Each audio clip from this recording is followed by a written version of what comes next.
আজি আপোনালোকলৈ মই লৈ আহিছোঁ মাছৰ এখন টেঙা আঞ্জা। ইয়াত মই 3 পিচ ৰৌ মাছ লৈছোঁ, এটা জিকা, এটা আলু, এমুঠি ধনিয়া আৰু এটা কাজি নেমু। এতিয়া চাই থাককচোন মই ৰেচিপিটো কেনেকৈ আৰম্ভ কৰিছোঁ। প্ৰথমে মই মাছ কেইপিচ ধুই ল'ম।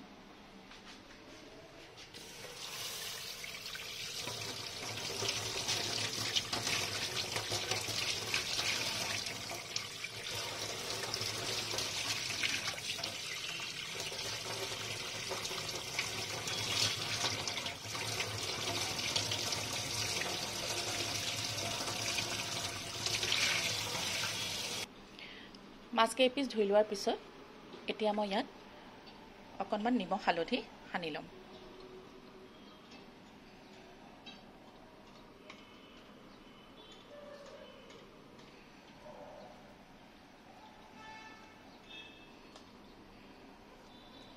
দুই পিঠিতে ভালকৈ ঘঁহি দিছোঁ।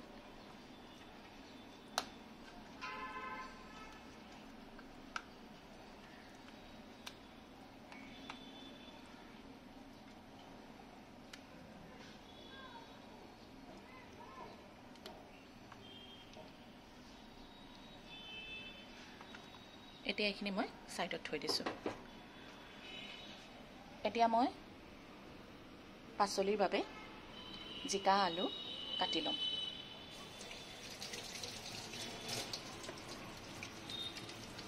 এতিয়া আঞ্জাৰ কাৰণে মই প্ৰথমে জিকাটো কাটি ল'ম।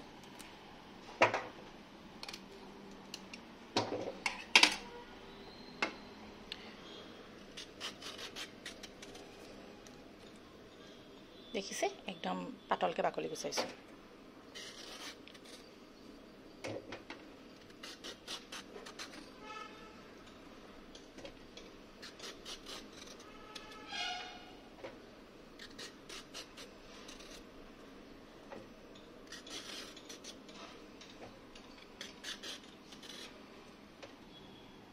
লগতে মই আলুটোৰো বাকলি গুচাই লৈছোঁ। বাকলি গুচোৱা হৈ গ'ল। এতিয়া মই এইখিনি চাফাকৈ ধুই ল'ম।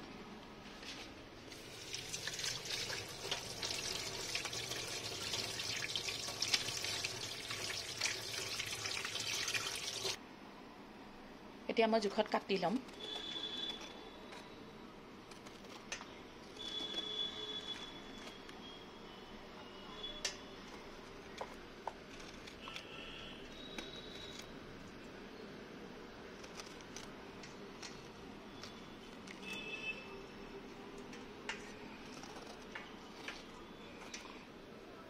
যিহেতু মোৰ পৰিয়ালটো সৰু আৰু আঞ্জাও মই বহুত বেছি নবনাওঁ, সেইকাৰণে মই এটাই ডাঙৰ জিকা লৈছোঁ।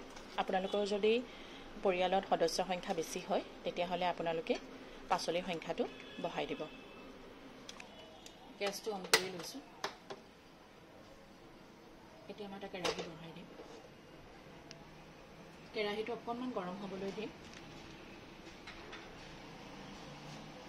আৰু মই জোখৰ মিঠাতেল দি ল'ম।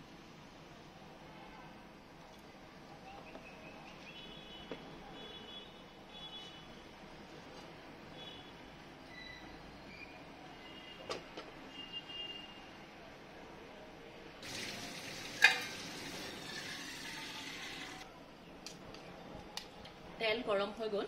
এতিয়া মই ইয়াত এক পিচকৈ মাছ দি দিম।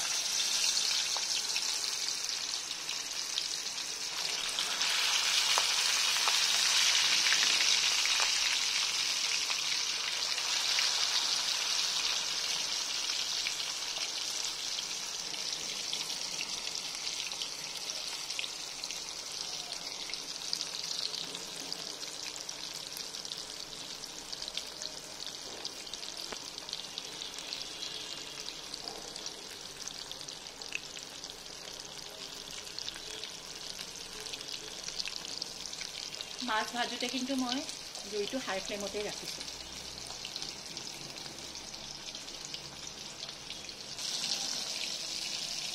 এতিয়া মই মাছ কেইপিচ উল্টাই দিম।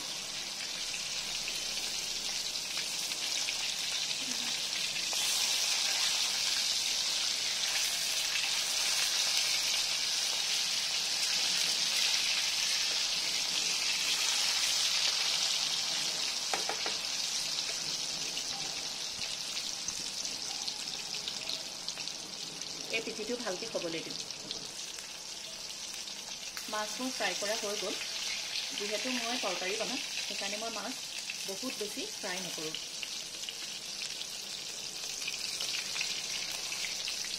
এনেকৈ মই প্ৰতিটো পিচ ওলাই ল'ম। চাওক দুইটা চাইডে সমানে ফ্ৰাই হৈছে।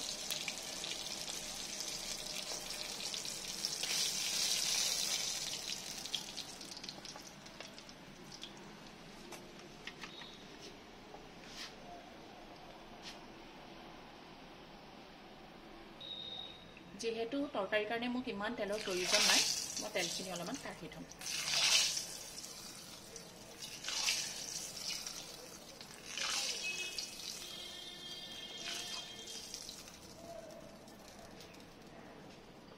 এতিয়া মই মাছ ভজা তেলখিনিতে অলপমান পাঁচফোৰণ দি দিম।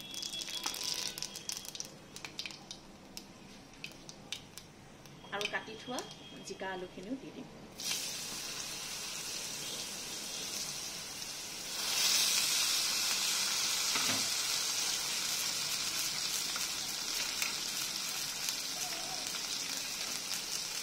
এতিয়া মই এইখিনি ভালকৈ লৰাই দিম।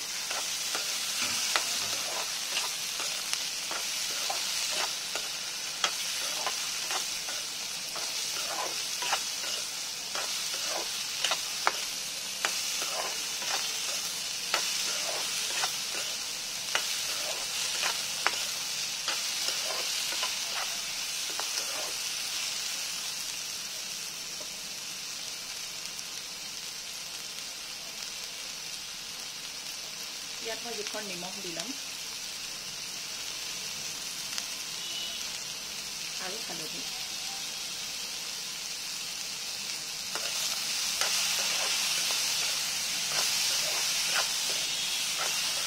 এতিয়া এইখিনি মই এবাৰ ঢাকি 2 মিনিটমানৰ কাৰণে এখন ঢাকনি লগাই দিম আৰু জুইটো ল' ফ্লেমত কৰি দিম।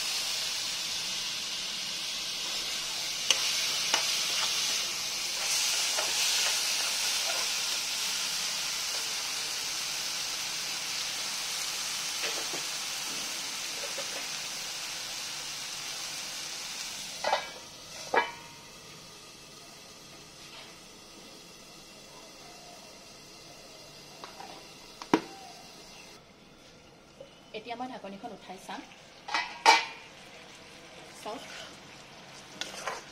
এইখিনি ধুনীয়াকৈ ভাজ খাইছে আৰু অকণমান কোমল হ'বলৈ দিম আৰু 1 পৰা 1.5 মিনিটমান সময় মই পুনৰ ঢাকি দিম। মই আঞ্জাত দিবৰ কাৰণে অকণমান পানী গৰম কৰি লৈছোঁ আৰু আনফালে মই আঞ্জাখনত দিবৰ কাৰণে নেমুটো কাটি ল'ম।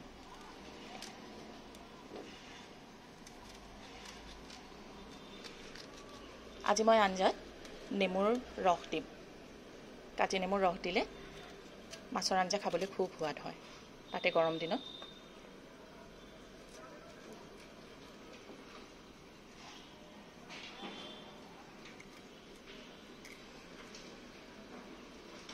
মই আধা ফালহে দিছোঁ, আধা থৈ দিছোঁ, এডোখৰ মোৰ প্ৰয়োজন নাই।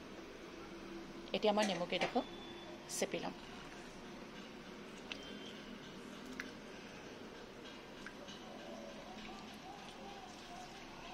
ভালকৈ চেপি মই ৰসটো উলিয়াই লওঁ।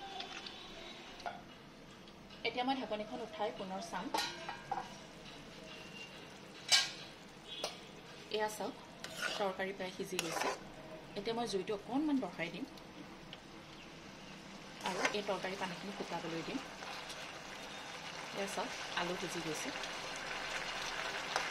জিকাটো সিজিলেই।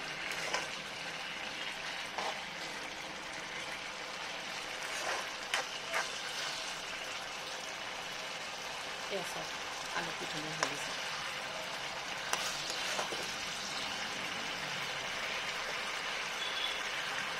অকণমান পানী শুকাবলৈ দিম।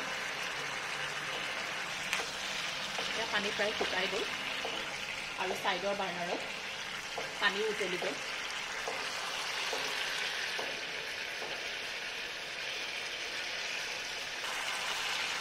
এতিয়া মই গৰম পানীখিনি ইয়াত ঢালি দিম।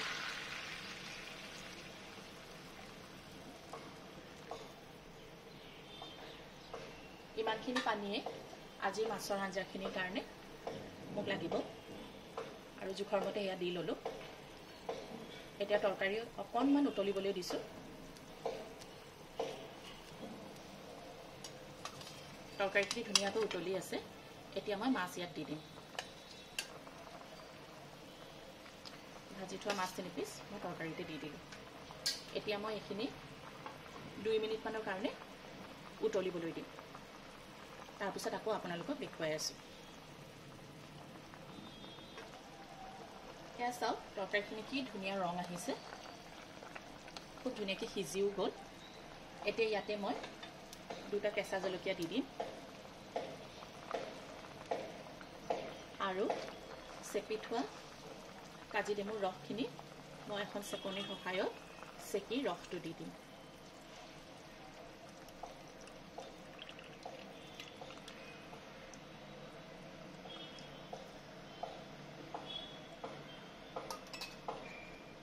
এতিয়া মই তৰকাৰীখিনি পুনৰ 1-2 মিনিটমানৰ কাৰণে উতলিবলৈ দিম। এতিয়া মোৰ মাছৰ আঞ্জাখিনি ৰেডি হৈ গ'ল। চাওক, এইখিনি সিজিও গ'ল আৰু খুব ধুনীয়া এটা ৰং আহিছে। আপোনালোকে গৰম দিনত দুপৰীয়া এনেকৈ বনাই ভাতৰ লগত খাবচোন, খুব ভাল লাগিব। এতিয়া মই গেছটো অফ কৰি দিম।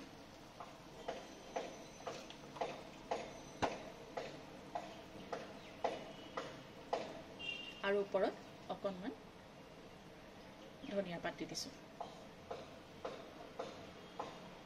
ধনিয়াৰ পাতখিনি গোন্ধটোও ধুনীয়া কৰিব আৰু দেখিবলৈও ভাল লাগিব।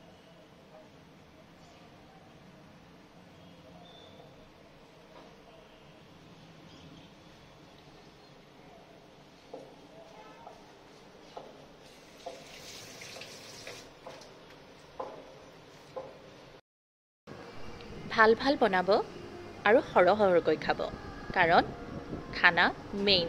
আকৌ লগ পাম দেই।